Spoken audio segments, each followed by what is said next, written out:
ونؤمن به ونتوكل عليه ونعوذ بالله من شرور أنفسنا ومن سيئات أعمالنا من يهده الله فلا مضل له ومن يضلله فلا هادي له ونشهد أن لا إله إلا الله وحده لا شريك له ونشهد أن سيدنا وحبيبنا وشفيعنا وسندنا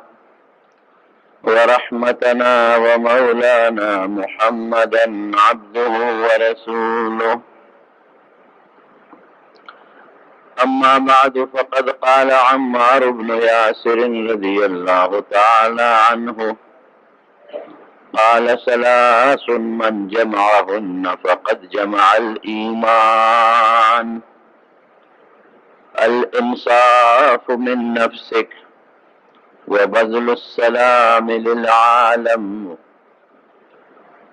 والإنفاق من الإقتار. نبی علیہ السلام یو صحابی دی حضرت عمار ابن یاسر رضی اللہ عنہ هغه فرمایي چې درې سیزونه دي که انسان په دې درې سیزونو عمل وکړ او دا درې صفتونه په ځان کې یو ځای کړل په ځان کې جمع کړل دا د پوره ایمان نښه ده دی کامل او پوره مسلمان دی. دا خبره امام بخاری رحمت الله علیه په خپل کتاب کې کتاب الایمان د بخاری کې راوړل ده. نو درې صفتونه باندې که انسان موصوف شي او دا درې صفتونه په ځان کې جمع کړي دا د پوره ایمان او د کمال ایمان نښه ده دی پوره مسلمان دی. لومړی صفت الانصاف من نفسک چې انسان پر خپل زړه کې د ځان سره په خپل انصاف وکړي. یو خدای چې موږ د قاضي نه انصاف غواړو د بادشاہ نه انصاف غواړو د بل مسلمان نه انصاف غواړو زمونږ د وطن د خلکو رواج هم دا دی هلکه دا بادشاہ انصافدار نه دی انصاف نه کوي دا قاضي بې انصافه دی دا ګاونډي بې انصافه دی دا پلار بې انصافه دی دا دوست بې انصافه دی. دا خبرې په خپل ځای صحیح دي خو لویه خبره دا ده چې سړی د پر خپل ګریوان کې سوچ وکړي پر خپل زړه کې دې سوچ وکړي چې ما کې څونه انصاف دی. نو که هر سړي د شپې د ملاستې په وخت کې پس بلستن کې سر پټ کړ او په دې زړه کې سوچ وکړ چې ما کې څونه انصاف دی د الله سره مې څونه انصاف وکړ څونه بې انصافي او نن ورځ مې د مسلمان سره څومره انصاف وکړ څومره بې انصافي خبره جوړه شو. خو مونږ خلک خپل ځان ته نه ګورو چې زه انصاف کوم او که نه کوم د بل نه غواړم. ښځه په خپله سوچ نه کوي چې ما د خاوند په حق کې څونه انصاف نن وکړ د خواښې اسخر په حق کې مې څونه انصاف وکړ. پلار او زوی دا سوچ نه کوي چې زوی وایي چې ما د پلار په حق کې څونه انصاف وکړ مور سره مې څونه انصاف وکړ. دارنګې پلار او مور دا سوچ نه کوي چې ما د بچو سره څونه انصاف وکړ څونه بې انصافي مې وکړه. که هر چا په خپل زړه کې د انصاف سوچ وکړ چې زه د الله په حق کې م انصاف وکړم او د بنده په حق کې م انصاف وکړم د ده نه به اوچت مسلمان په مخ د ځمکه بل ني خو موږ د بل نه غواړو په خپله نه کوو او هر سړی په خپل زړه کې بس زړه د انسان قاضي دی که د زړه ته یې سوچ وکړ دې تعالی ډېره ښکلې فیصله درکوي دې تعالی د دیندارۍ او د نیکۍ ډېره ښه مشوره درکوي. یاره که موږ په دې خپل زړه کې دې زړه ته سوچ وکړو د خپل زړه نه مو د ځان دپاره انصاف وغوښته او دارنګې د مخلوق خدا دپاره م انصاف وغوښته زړه به دله ښه مشوره درکوي خرابه مشوره به چرم دله در نه کړي. حضرت عمر فاروق رضی اللہ عنہ بادشاہ د امیر المومنین د روم د علاقې یو سړی راغی جبل ابن اهم او مسلمان شو. اوس هم دا رواج دی او دا قانون او قاعده ده چې د بهر نه یو میلمه راشي یو بادشاه راشي نو د وطن دا بادشاه د هغې عزت کوي په خپله ولا استقبال له لاړ شي او په خپله علاقه چکر ورکړي ورسره په خپله ګرځي نو د مسلمانۍ لوی اعزاز خو دا و چې دغه بادشاه ته حضرت عمر وفرمایل چې زه چې زو عمره در باندې وکړم په خپله در سره ځم نا بادشاه په مخه که مکې شریفې ته لاړل حضرت عمر ورسره دی نور صحابه ورسره دي او مسلمانان ورسره دي ځکه دا د هغه جبله بادشاه لوی اعزاز شو که نه چې راځه عمر فاروق در سره ځي عمره در باندې کوي زمارونو عمرې له چې سړي ځي نو نیت چې وکړي نو 2 څادرې دا سړي واچوي هغې ته د احرام څادرونه وایي یو د پرتوک په ځای لنګي او بل د کمیس په ځای د ځان نه د املا نه راته او زنانه دپاره همدغه خپل لباس دی چې کم کې ګرځي صرف دومره ده چې مخ به باندې څادر به نه اوېځاندی که څادر پې اچوي لږ لرې به اچوي چې د مخ سره څادر ونه جنګېږي رالل بیت الله له طواف یې کو په طواف کې تاویږي طواف کوي د لنګ هغه یو پلو پولیس کې د په ځمکه لګېدلی و نو یو بانډیسي و د هغه پې خپه پرېوته چې د خپې له زور ورکه او دغه جبله بادشاه چې مسلمان شوی و هغه قدم واخیست نو لنګ یې وسپړدی شو لنګ یې وسپړدی شو هغه زر لنګ راواخیست ځان نه یې راتاو کړ خو خو بادشاه و هغه خو دا د خپل ځان یو ډېره لویه بېعزتي وګڼله چې یو بانډیسي سړي زما په لنګ خپه کېښوده او زما نه یې لنګ وغورځو لاس یې اوچت کړ او یو مضبوطه څپېړه یې هغه بانډیسي له ورکړه هغه کې د هغه خپلې بادشاه هغه نشه وه د بادشاه هغه خوی پکې پروت و هغه کبر پکې پروت و چې یو بادشاه لري په یو عام سړی په لنګ خپه کېږي او بیجا به دی کي څپېړه یې ترې وویسته بانډیسي خو په سوچه مسلمانۍ کې اوسېده د 14مې صدۍ د بادشاهانو بادشاهي نه وه د حضرت عمر فاروق رضی الله عنه امیر المؤمنین خلیفه د نبی علیه السلام د هغه بادشاهي وه فوراً بانډیسي راغله او حضرت عمر ته شکایت وکړه هغه هم په دې طواف کې ورسره روان دی دغه بادشاه سره وی صاحب دې بادشاه دې میلمه بادشاه چې مسلمان شوی دی جبله ما نه څپېړه وویسته ویې ووهله هلکه میلمه دې خیر دی وی نه جي نه بې ځایه وواله ما له خپل بدل بتین ګوره موږ دونه عزت وله وکړو چې د باره راغي مسلمان شو زه په خپله ورسره رالم طواف ورسره کوم بلا مزل مې ورسره وکړو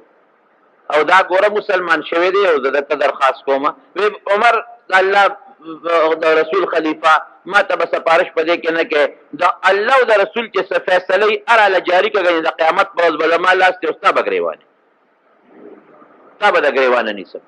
د بادشاه د مسلمانانو ما له انصاف واله دې سړي نه بس عمر ته چې دا خبره وکړه چې د قیامت ورځ زما لاس او د عمر ګرېوان وړچېدو شو چې د الله دربار کې به زه زما ستا لاس او زما ګرېوانې دا خو ډېره ګرانه خبره ده د شپې به یې ټوله شپه الله ته جلل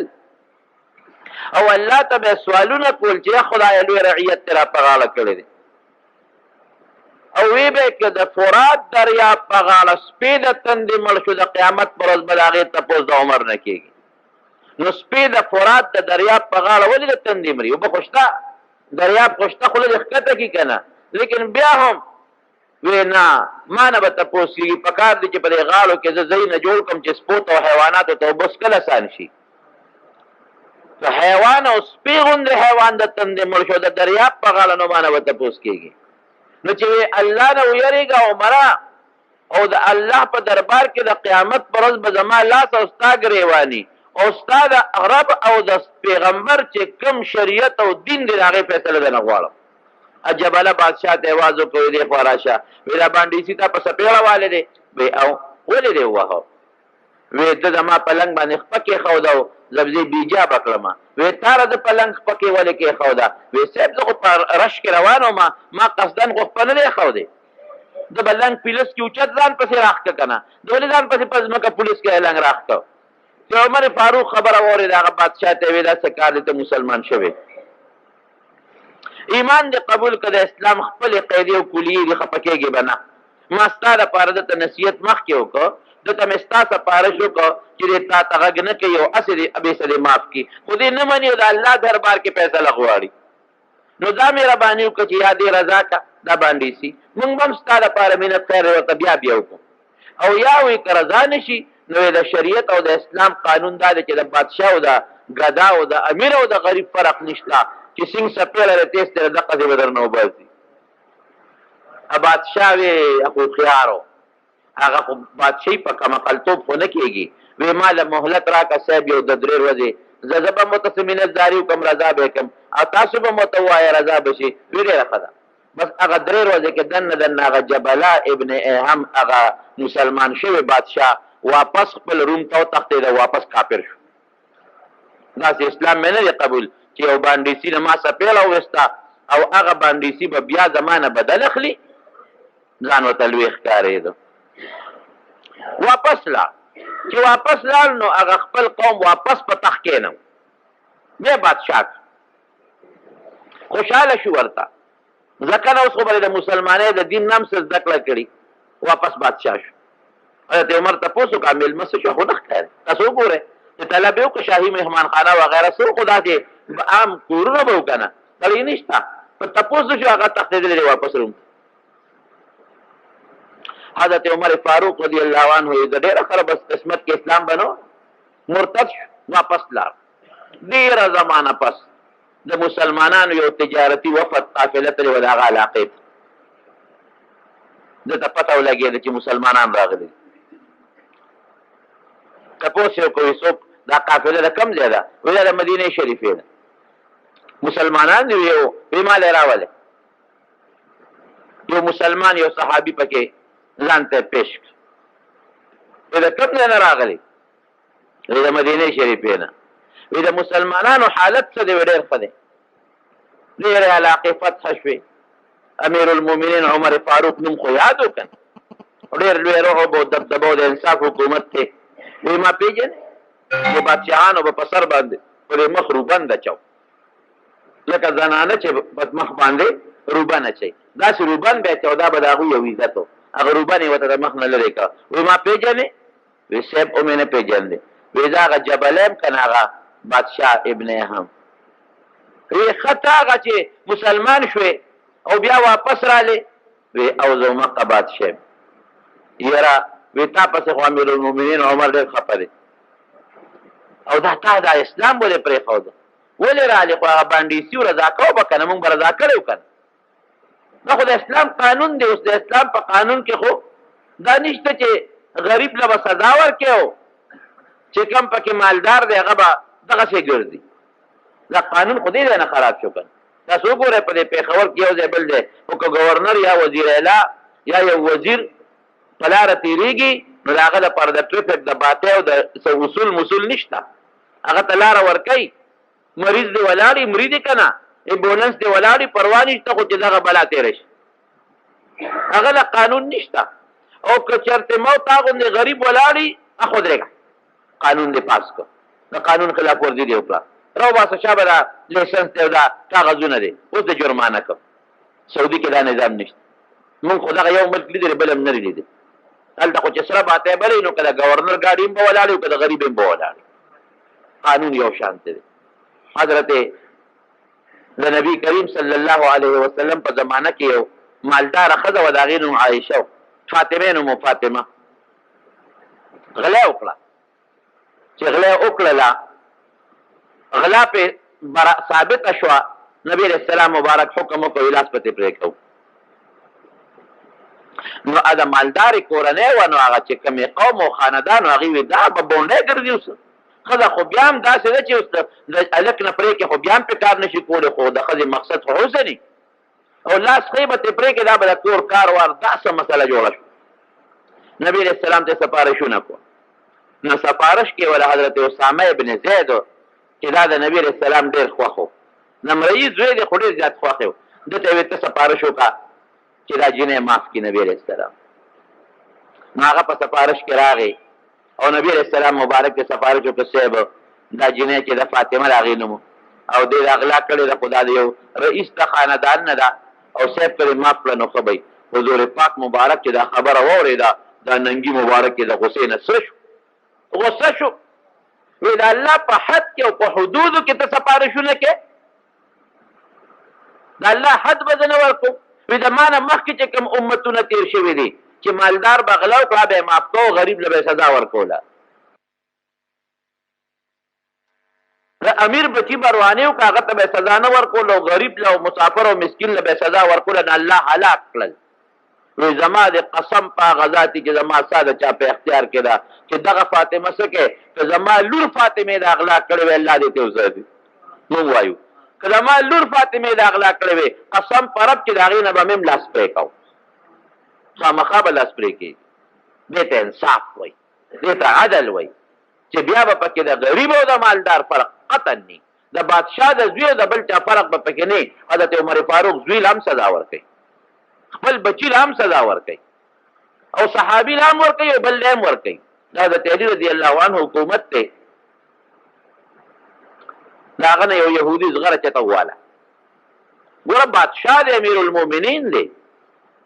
او زغره ته یهودي قبضه کړه اوس که یو دوه پولیس والی لېږلی وي پنځه شپږ څپېړې به هم والي وي او زغره به هم ترې اخېستې وي یو کس یې که لېږلی وي مې دا کار کوم لیکن هغه وی نه د شریعت د قانون مطابق به خبره کېږي نو د هغه په زمانه کې یو قاضي و شریح به ورته وي ډېر قابل قاضي و هغه شریح قاضي ته څه منو لېږه درخواست یې ولېږه لکه څنګه چې عام موږ خلک جج ته یا قاضي ته درخواست کوو چې فلانکي یهودي زما نه زغره وهلې ده ته مهرباني وکړه دا د زغرې فیصله زما وکړه نوره صحابي ته وګوره او شریح قاضي او تابعي دی د هغه نه لاندې سړی دی هغه قاضي د هغه له درخواست ورکوي قسم دې زه وایم که مونږ خلکو د صحابو په یو قدم باندې خپه کېښوده یو قدم هم د هغې را لاندې کړه که نه په مخ د ځمکه کې بې انصافي به ختم شي داسې مخلوق خدا د نبي علیه السلام مبارک نظر چې چا ته رسېدلی دی بس هغې نه خلک جوړ شوی نو هغه شریح څه چل کوي په دې زمانې قاضي وی جج وی یو قاضي وی او بادشاه ورته خط لېږلی وی چې فلانکي سړي زما نه زغره یا شی پټ کړی دی نو هغه به بادشاه ته ویلو چې تم دربار مجلس ته راشه عدالت ته راشه پولیس به یې لېږلی چې وشه د بادشاه دا شی دې په زور راوړه شریح څه چل کوي د شریعت او د اصول او د قانون د فیصلې مطابق حاجي صاحب ته په فلانکې رستم راشه ګوان دې مراوله او یهودي ته سوال جواب وکړه چې تم په دغه ورځ راشه زغره دې راوړه دواړه حاضر شو د عدالت په کوټه کې یو طرف ته حضرت علی امیر المؤمنین ولاړ دی امیر المؤمنین او بل طرف ته جناب څوک ولاړ دی یهودي د انصاف اوس یهودي سره په یو انداز برابر ولاړ دی یو طرف ته امیر المؤمنین دی بل خوا رعیت یو عام انسان یو طرف ته صحابي علی دی بل ته یهودي دی یو خوا د نبی علیه السلام زونګه ترزوی دی بل خوا یهودي دا ولاړ شریح ورته وایي ته خو امیر المؤمنین یې خو د انصاف فیصله ده چې دواړه به دا د یو ځای ولاړ دی صاحب بلکل همدې لپاره راغلی څه دا ورې ده وایي د ده را زغره زما ده یهودي ته وایي دا زغره ستا را که دا وایي نه زما ده حدیث صاحب ته وایي قانون دا ده چې مدعي به ګوان پیش کوي ګوان دې پیش اوس حدیث صاحب کې څه دروغ وایي سوال نه پیدا کېږي اب څنګه دروغ وایي لیکن ګوان دې پیش کوي وایي صاحب دا یو دا غلام دا ګواه دی او یو مې دا زوی د حضرت حسن دا ګواه دی دا دوه ګوان مې دي شریح قاضي ورته وایي دا غلام خو د ازاد دی رده ګوی د لمنم او د دې زوی ګوی د پلار دپاره نه قبلېږي د حضرت حسن ګوی یې رد کړی دا ستا زوی دی د زوی ګوی نه قبلېږي پلار له ګوره حسن دروغ وایي که رښتیا به وي وایه په زوی تهمت دی چې د پلار دپاره دروغ وایي نو شریعت وایي چې د زوی د ګوی به د پلار دپاره نه قبلېږي شریعت وایي که رښتونې زوی دی بیا به هم نه قبلېږي ګوره اوس هغه شونډې به څنګه دروغ وایي چې حضور پاک مبارک ښکل کړي دي د حضرت حسن شونډې چا ښکل کړي دي رسول الله مبارک هغه خولې نه به دروغ څنګه وخېږي کومه خوله چې نبي علیه السلام مبارک پکې لاړې توکلې دي لیکن قانون د شریعت ته اوس ګوره وایي دا ستا زوی دی د ده ګوی ستا لپاره نه قبلېږي بل ګواه راوړه وایي نو یو بل خو نشته دغه یو دی نو بل خو نشته ما رد کړه ګوان دې نشته یهودي ته یې قسم وکړه بس وی قرم قسم چې دا زغره زما ده یهودي او قسم خوري زغره یهودي له ورکړه حاجی صاحب ته بس غره د قسم وخوړه تا سره ګواه نشته خبره خلاصه شوه. یاره هغه یهودي په هغه دربار کې قاضي ته وایي شوری ته وایي قاضي صاحب یو منټ وایي دا اسلام دا د مسلمانانو بادشاه او د عدالت ته راتلل او ما سره یو ځای ودرېدل او بیا د دې حسن ګوي د قانون مطابق تعارف کړه حالانکې د نبي علیه السلام مبارک مسیح دا معلومیږي چې سوچه دین دی اسلام دا دروغجن نه دی زه مسلمانېږم هغه ځای کې ایمان راوړم او زه دا ازغره د ده د زمانه ده ورکړه دا ازغره ور حضرت علي صاحب له ورکړو او ایمان یې راوړو علي صاحب ورته وایي بېشک ازغره زما ده خو ته ایمان راوړه د ایمان په دې خوشحالۍ کې مې درته وبخله ازغره دې وړه انصاف دی ته وایي. نو جناب هغه جبله چې دی نو هغه نه هغه صحابي چې ورپېښ شوه د رومه بادشاه ته هلکه وي اسلام دې راوړه او ته بیا واپس کافر شوې مرتد شوې دا دې څه وکړل کافر شوې اسلام متعلق د اوس څه خیال دی نو هغه جبله بادشاه ورته وایي قسم دی چې ډېر زیات په مسلمانۍ پسې خفه یم دا زړه مې داسې د اسلام پسې رپي نو بیا مسلمان شکل راځه وی خلق به وایي چې کله مسلمانېږي او کله واپس عیسائی کېږي خلق به راپورې خاندي یاره وایي یو شی دی که چېرته عمر فاروق ما له خپله لور راکوي که نه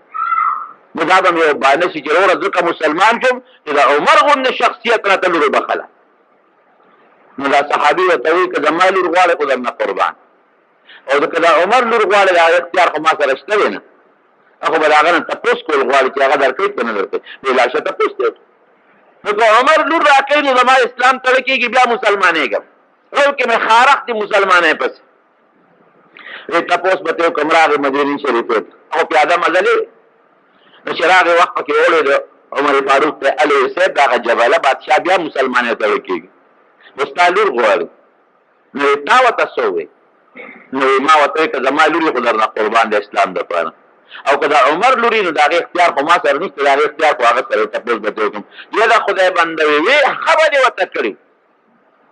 وی د عمر یو لور نه چې د عمر څومره لوړی د یو مسلمان د مسلمانۍ نه قربان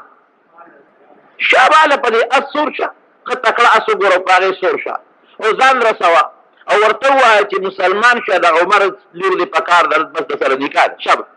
خو چې دی خدای پاک مسلمان دې ته انصاف وایي دې ته د زړه انصاف د زړه انصاف او زمونږ نه څه انصاف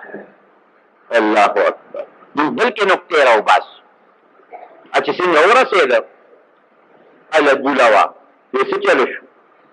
وایي زمونږ بادشاه هغه جبله مړ شوی جنازه روانه ده اسلام یې په قسمت کې نو ایمان یې واپس نصیب نه شو انصاف دی ته وایي لور به هم بیا د اسلام نه قرباني د بادشاه لور ولې نه ده اسلام نه به قرباني زغره به هم بیا قرباني او بیا به د بادشاه که قاضي او جج دې غواړي عدالت ته به هم ځي دا به نه وي چې زه خو لوی سړی یم او زه خو بادشاه یم او زه خو امیرالمؤمنین یم او زه خو په خپل عدالت ته نه ځم موږ بلکې نقطې راوباسو او پلان کې چې دی یاره داسې دی که نه یاره ډېر خراب سړی دی لکه لږ ځان سره به انصاف وکړي چې ته څومره پورې ښې په خلکو کې نقطې راوباسې یو ایران کې یو شاعر تېر شوی دی بېدل به ورته وي ډېر خسته شعرونه به یې وی او د نبي علیه السلام صفتونه به یې کول په فارسی کې نو هندوستان نه یو عالم روان شو ایران ته لاړه چې یاره دا بېدل وګورم چې دا څنګه سړی دی د چا تقریر څوک اوري نو یاره لاړ شم دا وګورم د چا نعت څوک اوري لاړ شم وګورم چې دا به څنګه سړی وي د هندوستان نه یو سړی لاړ ایران ته زه زما دا بېدل شاعر ګورم ډېر ښایسته ښکلي شعرونه وایي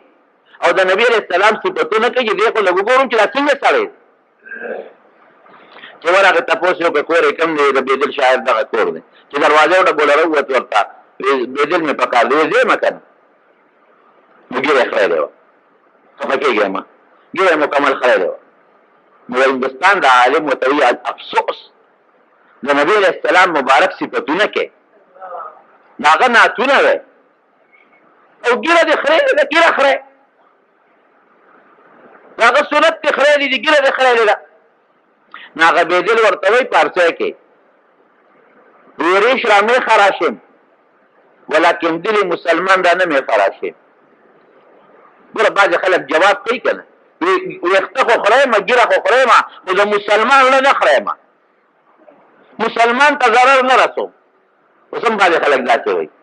مړه ږیرې ته مې وګوره زړه مې پاک دی زړه دې پاک و ږیره به دې نه خریلی دروغ وایي ږیره مې خریلی زړه مې پاک دی زړه ته مې وګوره زړه مې پاک دی زړه دې نه دی پاک پیغمبر ته زړه د اسلام ته پاک نه دی زړه د شریعت ته پاک نه دی کله دې پاک وي نو بیا به دې دا ږیره پرېښې د پیغمبر سنت به دې جمدي کړي نبی کریم صلی الله علیه وسلم فرمایي من احیا سنتی چا که زما سنت جمدي کړل امیتت بعدي کوم سنت چې زما نه پس مړه شوي دي خلک ته عمل نه کوي فله اجر 100 شهید الله بدل د 100 شهیدانو ثواب ورکړي په دې زمانه کې لا سنت مړه دي ګیرې ته خلک ښه نه ګوري خلک یې نه پرېږدي نو که په دې کې ته ګیره پرېښوده چې د پیغمبر یو سنت کې جمدي کوم او تازه کوم د 100 شهیدانو ثواب الله درکوي نو هغه بېدل ورته وایي ریش را میخه راشم دل کسی را نمیخه راشم د مسلمان زړه نه خریم چاته ضرر نه رسوم پړه پاک یم او ته څنګه جواب ورکوي هغه عالم وی غلط گفتی دروغ دی وی دل رسول الله را میخه راشي د پیغمبر زړه خری نموج د مسلمان زړه نه خری د پیغمبر زړه خری د رسول الله مبارک زړه خری ولې ځکه هغه وی ګیره پرېږدی واعفو اللحا ګیرې اوږدې کې ګڼې کې او برید چې دي دا کټ کې دا اوخره دا واړه کې او ګیرې ګڼې کې نو د پیغمبر خبره نه منې د هغه زړه خفه کې د هغه زړه خری دروغ دی وي خفه کېږي مرونو ګیره خریل ګناه کبیره ده پرېښودل یې واجب دي او ګڼول یې واجب دي ګڼه یې به ښه ګڼه ګیره به پرېږدي او چې څوک یې خرئ ډېر ګناهونه دي پکې یوه ګناه خو یې دا ده چې د پیغمبر د سنتو خلاف شو یو شمېره یې د پیغمبر د سنتو خلاف دا یو خو ګناه شو دویمه ګناه څه ده همیشوالی پرې وکړه یو ګناه سړی یو ځل وکړي دی همیشه کوي هر سهار او په دویمه ورځ یې خامخا خرئ نو دا دویمه ګناه دا په همیشوالی شو نو په ګناه د دوام وکړه همیشوالی دی په دا دویمه ګناه شو دویمه ګناه په ګناه پیسې هم لګې لکه ګیره خورولو باندې خامخا پیسې لګي یا بنۍ له پیسې ورکړې یا په پتري باندې په بلیډ باندې نو په هغې هم پیسې لګي نو په ګناه د پیسې لګولو دا درېیمه ګناه شو څلورمه ګناه ښکاره ده ښکاره پټه نه ده بعضې سړی ګناه پټه کړي دا ښکاره ګناه ده د خلکو مخکې کې او پنځمه ګناه څه ده د پیغمبر سنت ته تخشته نه ښکاري الله اکبر که د پیغمبر یو پیغمبر چې ته داسې نه دی تېر شوی چې د هغه دې ګیره دي د ټولو پیغمبران او بعضې خلک وایي زمونږ د بعضې قمقل ویره جنت کې ګیره نشته که نو جنت کې به خلک د ګیرې حد ته رسېدلي ني ابه داسې انداز کې د هلکانو په شکل کې وي لکه د انسان دا نری نری خط چې راشي او بیا به وخت عمر به یې تېرېږي نه چې ویښت یې راوږده شي د ګیرې چې هلته کې خو ځواني ده که نه الله ځواني ورکوي نو که کم سړي ګیره نی راغلی اوس دې زمانه کې نو هغه له څه ګناه نشته نو جنت کې به داسې ژوند دي خلک به خرئ نه خو داسې عمر کې وي چې ګیرې ویښته به یې لا ټوکېدلي نی راغلی به ني نو د پیغمبر سنت ته ښه نه ښکاري خشته نه ښکاري که د پیغمبر سنت ته خشته ښکارېدی بیا به د پیغمبر په شان د خپل مخ جوړ کړی من تشبه بقوم فهو منهم رسول الله مبارک فرمایي وی چې چا د کوم قوم سره ځان مشابه کړه د هغوی د ډلې نه دی دا د انګریزانو شکل دی زه حیران یم کله کله دا شیعګان د ایران د دوی د بادشاهانو د دوی د وزیران چې د انګریزانو ملکونو ته دورې کوي نو هغه خپل پټکي یې والي ګورې د هغې نه بغیر نه ګرځي هغوی پکې بدې ښکاره شو خپل پټکي یې والي خپلې چغې یې چولي خپل چې د هغې د شریعت کم لباس دی هغې خامخا اغوستی ګنې تاسو وګورئ اخباراتو کې هم تاسو وګورئ صدر ته مو ګورئ وزیر اعظم ته مو ګورئ وزیر ته وګورئ نه هغوی په هغه خپله ګیره شرمېږي او نه هغوی په هغه خپل پټکي شرمېږي او دغه رنګې سیکان هم وګورئ سیکان چې د سر نه کوم شی ته وایي پګ ورته وایي پګ ستا د هندوستان وزیر اعظم دی که نه او ستا د ملک هم وزیر اعظم دی او د هغې د ملک هم وزیر اعظم دی د هندوستان وزیر اعظم ته وګوره سیک دی چېرته تا په هغه په فوټو کې بغیر د هغه پګ نه ولیده وایه که نه ده ونه د سر نه هغه پټۍ ته وکړي که نه یې ته وکړي هغه پګې په سري نو خو هغه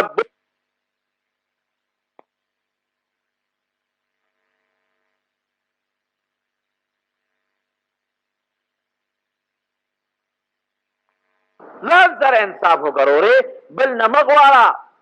د شپې چې کله وده کېږې بړستن ده سر پکې پټ کا څادر کې سر پټ کو د خپل ځان ته مه ګوره خپل شکل ته مه ګوره او خپل گفتار ته مه ګوره خپلو خبرو ته مه ګوره خپل کاروبار ته مه ګوره چې یاره قبر لازم دا مې د هغې مطابق ښه کار کړی دی او که دا مې خراب کړی دی تا که دا خپل وجود چې دا ستا په نهه لیشتې کوم وجود دی دا دې برابر کړی دی نه غټه مسلماني بله نشته دی خو زه به بل ته ګوته نیسم وګورئ هغه ملا صاحب دی هغه شیخ صاحب دی هغه حاجي صاحب دی هغه پلانکې صاحب دی هغه پلانکې صاحب دی او دا پلانکې ګناه وکړله مسلمان خو د مسلمان شیشه ده ځان ته وګوره چې دا ګناه په تا کې شته او که نشته نو که تا کې دا ګناه نی خو ټیک ده او که تا کې وي نو ځان نه ولې نه لرې کوې چې بل ته ګوتې نیسې یو شی دی که بل مسلمان کې د ګناه ولي د غلطي دی غلې غوندې ورشه پیاله چای به هم تېوس کې ځان لی کښېنوه یاره وروره دا غلطي ده کې وینم نو یا به ته هغه توبه وباسي ګنې ستا ثواب پوه شو که نه غاړه دې خلاصه کړه شرموه مه په شي غیبتونه مه کوه نو حضرت عمار ابن یاسر فرمایي الانصاف من نفسک ځان سره خپل انصاف وکړه نور خلک پرېږده بل سره مه کوه ځان سره وکړه ځان سره وکړه خپل زړه کې سوچ وکړه څونه د نبی کریم صلی الله علیه وسلم لور و حضرت زینب رضی الله تعالی عنها او په ابوالعاص باندې واده وه رضی الله عنه هغه وخت کې د اسلام نه مخکنۍ خبرې دي د ابوالعاص د بیبي خدیجې خوریو د بیبي خدیجې خوریو د نبی علیه السلام مبارک د خینې زوی نو د نبی علیه السلام دا لور د ترور لور کې ده دا ورته په نکاح شوې وه د اسلام نه مخکې چې کله نبی علیه السلام د نبوت دعوه وکړه د مکې کافر لاړل ابوالعاص ته کېناستل وی داسې وکړه چې د نبي سم دا لور پرې طلاق ابو لهب خو سپېرو د نبي علیه السلام دوه لونه د هغه په دوه زامنو تویدن وي نکاح شوی وي هغه پرېښودی نبي علیه السلام ته دوه لونه راوشړل الله هغې له بهتر خاوندان ورکړل حضرت عثمان غوندې شخصیت خو خیر ده کم کافر را یو ځای شو ورته ویې ګوره دا مهرباني وکړه چې ته د نبي علیه السلام دا لور ده او دا پرېږده طلاق ولور او چې ستا په مکه کې کومه جینۍ خوښه ګوته پې کېده مونږ یې درته په نکاح کړو ابوالعاص ورته وایي داسې کار دی چې د ټولې دنیا ښځې راغونډې کړې که نه نو د زینب په شان د شریفه ښځه د په مخ د ځمکه نشم پیدا کړلی نه پرېږدم ټیک ده بس د پلار د پیغمبرۍ دعوه کړې ده او زما یې ورسره دغه اتفاق نشته زه په ایمان نه راوړم ویلي ده ما سره وي به خو دغه زمانه کې به د کافر او د مسلمان د نکاح په منځ کې څه پابندي نه وه نو بیا زمانه وه د بدر غزا چې کله وشوه د ابوالعاص پکې ګرفتار شو نور کافران هم ګرفتار شو نو نبي علیه السلام مشوره وکړه صحابو سره نو فیصله یې په دې وکړه فدیه پې مقرر کړه چې یو کافر به دومره فدیه راوړي آزاد دی نو ابوالعاص خو زوم د نبي علیه السلام وی ابوالعاص ته هم فدیه سوال جواب وکړه چې فدیه درپسې راشي ټولو کافرانو سوال جوابونه وکړل د مکې مکرمې نه هر کافر دپاره فدیه راله پیسې راله نو چې کله د ابوالعاص فدیه راله نو زینب چې د رسول الله مبارک لور ده هغې بیبي وه نو هغې چې هغه فیه رالېږله نو د هغې یو امیل و هغه امیل وله حضرت خدیجې په جهیز کې ورکړی د مور امیل و هغه امیل دې سره و نو هغه خفه شوه چې بابا د نورو خلکو نه جرمانه غواړي فدیه غواړي نو زما د خاوند نه چې ته فدیه غواړې خو دا داسې شو لکه چې د خپلې لور نه ما نه یې غواړې که ځکه د هغه مال خو زما د هغه دی نو هغه امیل یې په هغه فدیه د پاسه ورته زیاتي کېښوده نو نبي علیه السلام ته په خولې هغه ګونه کړه چې مطلب یې دا دی چې هغه کوم امیل ما له مور کړی و که نه او تاسو کړی هغه امیل هم پکې واله حضور پاک مبارک له چې فدیه رالی صاحب دا د فلانکي ده ښه دا دې واخلی زه قضا دی دا د فلانکي ده چې د ابوالعاص فدیه را مخکې شوه او ورته کېښودې چې صاحب دا د ابوالعاص فدیه ده چې فدیه وکړه د پاسه پې د خدیجې د لاس هغه امیل پروت و بس په ژړا شو غږ یې ونه کړه په ژړا شو صحابه وویل الله رسوله ولې ژاړې وایي ما له لور یو اشاره راکړه لور ما ته یو اشاره راکړه صحابه وایي څنګه وایي ګوره امیل را لېږلی دی دا اشاره راکړه چې ما له مور خدیجې کوم امیل را کړی و که نه ته ما نه فدیه غواړې زما د خاوند نه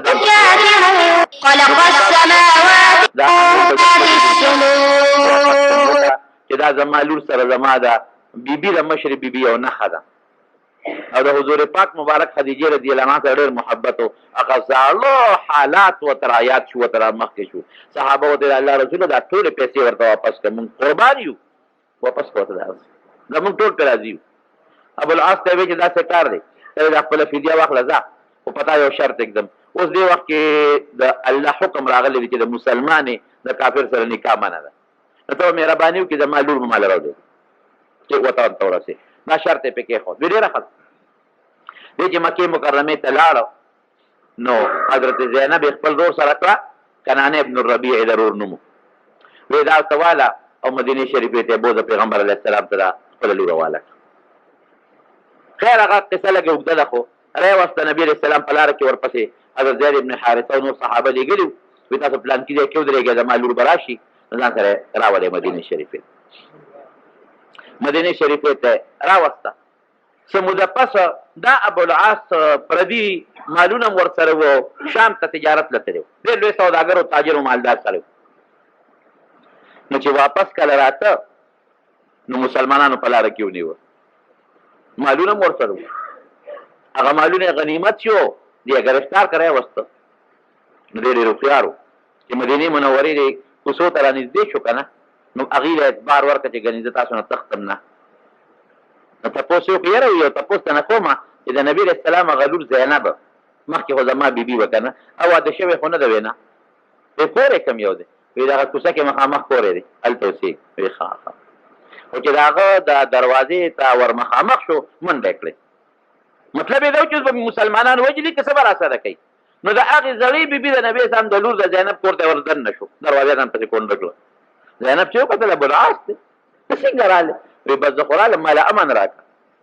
مسلمانانو نیولې ما، تجارت ته تلم شام ته، او مالونه یې رانه واخېستل، او زه یم قید کړم، تاله راوتښتېدم. نو ګوره زول خاوند دی،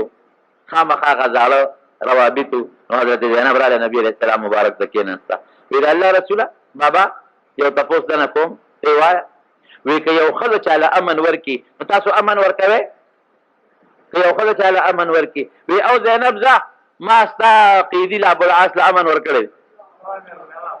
ما امن ورکړی. ابوالعاص یې بیا راوغوښته، صحابه یې راوغوښتل، هغه کم قافلې چې دی ګیر کړی. وی تاسو چې د ده کم مال اغشتی دی خو ستاسو غنیمت دی، خو که ستاسو خوښه یو دا مال ورته واپس کوی نو ډېر بخي.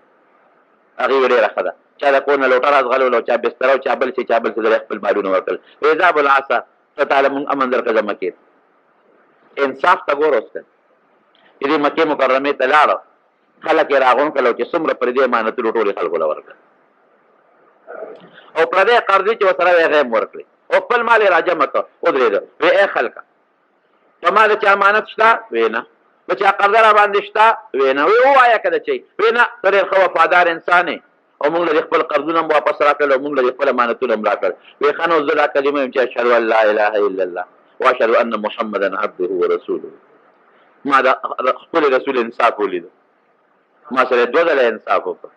یو ځل یې مخکې وکړه، یو ځل سره بیا انصاف وکړه، دوه ځله ورغلی ما انصاف یې را سره وکړه. او په مدینه کې مې مسلمانۍ تړه شوی و، خو کال ته مې ایمان راوړه، نو خلکو به وایي چې د پردو خلکو د مالونو لپاره اسلام راوړه، تاسو له مې خپل مال راوړه، اوس مسلمانېږئ. دا هغه ځای نه راغی مدینې منورې ته، او د نبي علیه السلام په لاس یې لاس کېښود، مسلمان شو.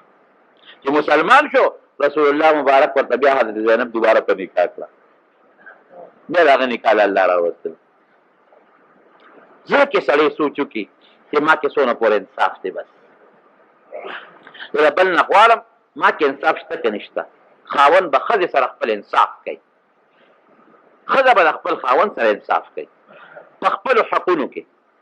بچې به د پلار سره انصاف کوي، دا د ما پلار دی، دا په ما حق دی، زه څونه پورې انصاف د پلار سره کوم. او پلار او مور به د خپل بچي سره هغسې انصاف کوي چې یاره د دې بچي خو هم په ما حقونه شته، څونه پورې به زه انصاف کوم.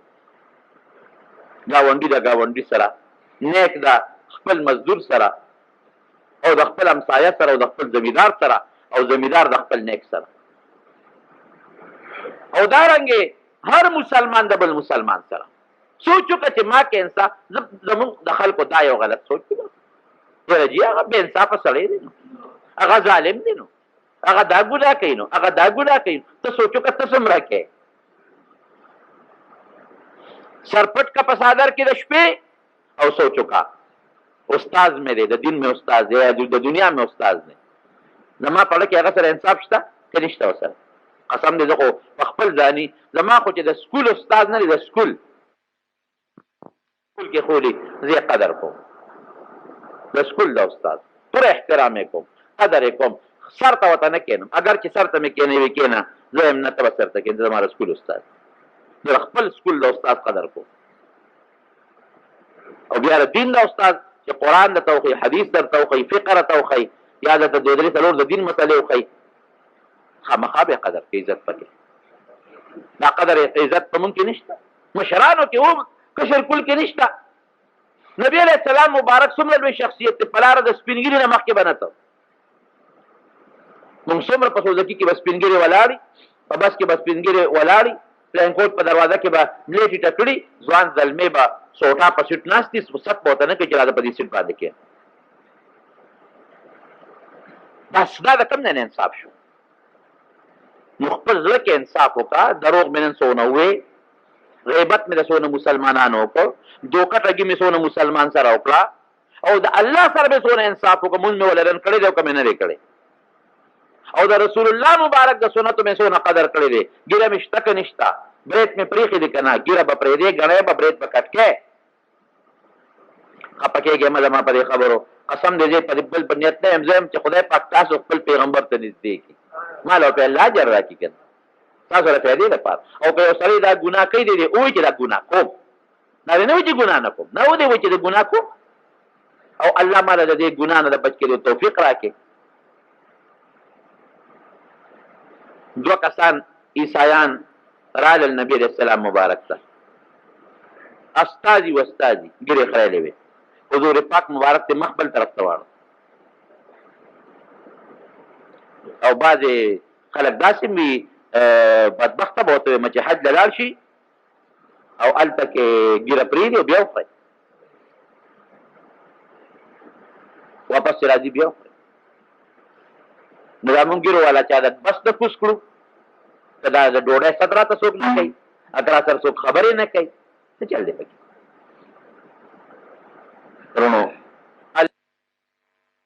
رونو الانصاف من نفسک، لومبۍ خبره دا شوه په زړه کې ځان سره انصاف کول، بل نه خو غواړې سوچ وکړه چې ته څومره انصاف بل سره کوې، د خپل وجود ته وګوره چې زما دا وجود په شریعت څومره برابر دی، ته سره ځان قاضي شه که نه، ته خدای چې بادشاه انصاف ونه کړه، قاضي انصاف ونه کړه، تا ځان سره څونه انصاف وکړه، د ژوند او د مرګ دې پته نه دی. یوه. دویم بذل السلام للعالم، سلام باچوي په مسلمان، چا سره چې مخامخ شي السلام علیکم، ابه ورته وي وعلیکم السلام، مونږ له سلام چلون نه راځي، سلام علیکم، سلام مرګ ته وي، مرګ ته. یو یهودي راغی او نبی علیہ السلام ته ودرېد مخامخ او وی سلام علیکم، سلام مرګ ته وي. نو عایشه صدیقه نبی رحمت الله علیکم، نو عایشه صدیقه په غوسه شوه، وی وعلیکم السلام ولعنت الله، وی په تاسو سره هلاکت وي، تاسو سره خدای په غضب اخته کړي. نبی رحمت الله عایشه نرمي کوه، دا څه کوې؟ وی تا د دوی خبره ونه لیده چې دې سام لفظ تا ته وي، سام خو هلاکت ته وي، نو تا زما خبره ونه لیده عایشې چې ما علیکم وي، علیکم دا معنی چې تاسو وي هغه په تا، نو د ده خیرې ما دپاره نه قبلېږي، زما هغه د لپاره قبلېږي. نو چې تا ته یو سړی وي سلام علیکم، سلام معنی څه؟ هلاکت، خدای دې مړ کړه، خدای دې هلاک کړه، نو ته ورته یې وعلیکم چې تا دې خدای هلاک کړي، نو یو بل ته یې خیرې وکړه، ثواب دې وګټه. السلام علیکم، ښه چارې، هغه ځای نه به اواز وکړي ښه چارې، نو چار څلور ورته وایي، ښه په څلوري شي، دوا دې ورته وکړه که خیرې دې ورته وکړي، دې په دې ښکلې لفظ السلام علیکم. بل له پکار چې ورته وي وعلیکم السلام، څه الله دې د مصیبت نه په امن کا، خدای دې د کفر نه په امن کا، خدای دې د بیمارو نه په امن کا، څونه ښکلې دعا دې ورته وکړه چې په لاره تېرېږي ته به سلام اچوې، چې د پاسه په سایکل ځي په روان به سلام اچوي، په ناس به روان سړی دا ولاړ سړی سلام اچوي، کشر به په مشر سلام اچوي، که دا مشر پې مخکې شو دا ښه خبره، اب ورته وعلیکم السلام وایي. او درېیم صفت څه شی دی؟ الانفاق من الاقتار، یو سړی وایي زه مالدار یم وس مې نه کېږي، نه چې څومره دې وس کېږي دومره خرچه کوه، غریب یې لږه خرچه کوه. تېره جمعه مې دې بیان درته کړی، حضرت عمار ابن یاسر فرمایي دا درې صفتونه ځان سره انصاف کول په خپل لکه او هر چا باندې سلام اچو دي ته مګوره چې د سره مې جوړه ده او کده سره مې روانه ده او دریم خرچه کوا د الله په لار کې کلګ مال دی ولې نوي وی چې دا درې صفتونه چا په ځان کې جمع کړل فقط جمع الایمان د ځان کې ایمان جمع کړه کامل مسلمان دی او کامل مؤمن دی دا د ایمان پوره نه خل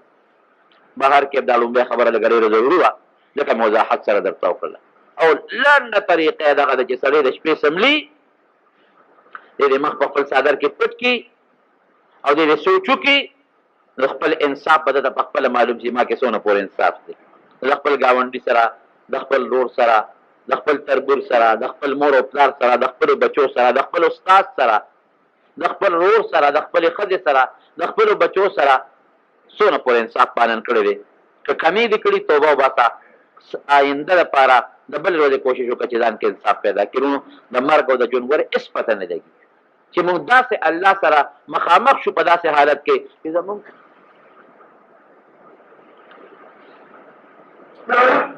دا خو اجتماعات وي کومه اجتماعات چې داسې کېږي چې هغه اجتماع کې څه غلط بدعات او څه رسومات وغیره نه وي او صرف د نبي علیه السلام مبارک صفت وي پکې د هغې نعتونه پکې نو بیا خیر دی هغې کې شرکت منع نه دی او چې شریعت خلاف کارونه پکې کېږي بیا خبره نه پیاز خوړل یا الله مریضان له شفا ورکړي خدای دا کوم مریضان چې مې نومونه واخیستل ته له شفا ورکړي په روغ کې کورونو کې هسپتالونو کې چې چا کار مریضان دی الله تعالی شفا ورکړي دا قرضداران د قرض نه خلاص کړي څومره مردگان چې وفات دي زموږ دی احمد جان والد وفات شو هغه تم دوی چې خدای مغفرت نصیب کړي نو مردگان چې څومره وفات دي ټول مغفرت نصیب کړي بشیر وي ما دا دوا وکړه زه تم دعا کوم د سم مقاصد چې الله تعالی ورته پوره کړي الله موږ د آفات او بلیات او مصائب او غمونو په امن کې خلاص کړي خدای دې په سنت او اتباع نصیب کړي د نبی رسول الله په نقش قدم رروان کړي د شیطان د چالونو سکیمونو په امن کې خلاص کړي خدای کله چا کاروبار ته په برکت واچي کله چا نو کوي زراعت په پټي کاروندې کې ته په برکت واچي او چا لاس څنګه دې فراخ رزق نصیب کړي زموږ په وطن کې امن امان راولي د مصیبتونو آفاتونو عذابونو او د قهرونو او غضبونو الله په امن کې وساتي څومره جمع کې زموږ د جمعې مرګري دی الله ټول مغفور کړي ټول مرحومین کې ټول فضل و کرم په کې زموږ دعاګانې قبول کړي اخر وخت په خپل کلمه نصیب کړي لا اله الا الله محمد رسول الله